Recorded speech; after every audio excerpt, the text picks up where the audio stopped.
all nuclear power plants.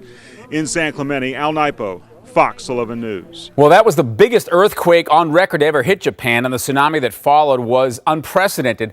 Fox 11's Susan Hirasuna has been in Japan for a week, been visiting some of the places hit by the disaster, see how people are rebuilding their towns and their lives, and she joins us now live on the phone from Ofunado, Japan. Susan, what's the latest?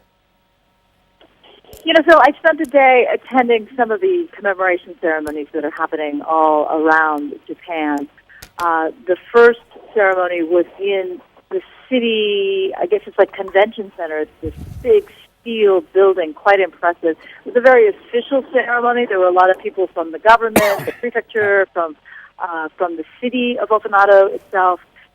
The one point where there was a great deal of emotion was where a representative from the families who've lost family members stood up and spoke quite emotionally about the loss itself. And then you could see the audience tear up and wipe away tears. Ofunado is really quite interesting in that there is signs for sure. There are a lot of signs for sure that the town is recovering. But as I mentioned to you earlier at 5 o'clock, you can go, blocks and blocks and see just damaged buildings, destroyed buildings right next to cleared space where there was a building and they cleared it away. And then there will be, like my hotel, right there on the coast, able to operate. And so it was interesting. Later this afternoon, in fact, not more than a half hour ago, there was a moment where the entire town just sort of stopped. And that was the official time that the tsunami hit. It was 2:46 p.m., March 11th.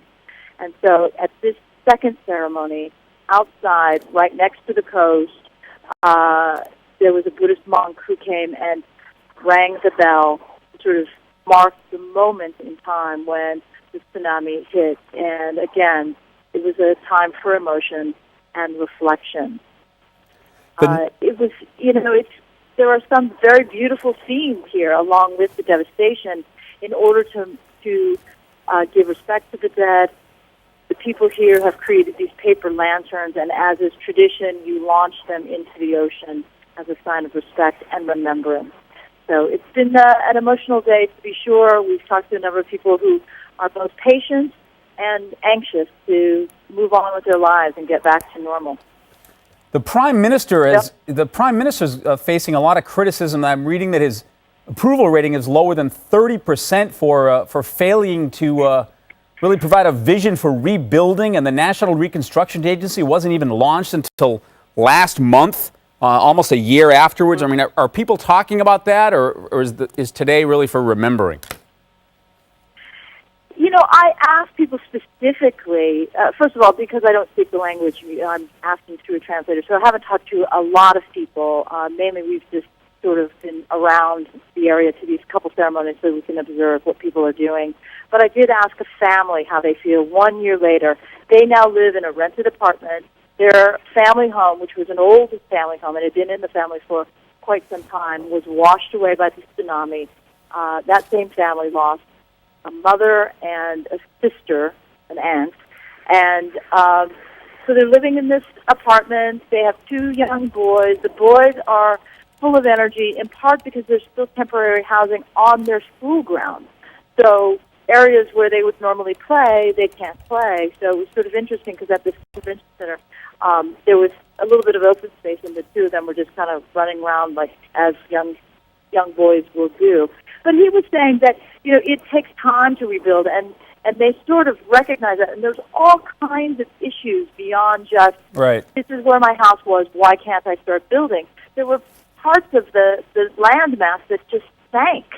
And they have to figure out, well, now what do we do? The road and the land might not be level anymore. So if you raise the road to where it should be, then there's not really the same plot of land left over for him to rebuild his family's home.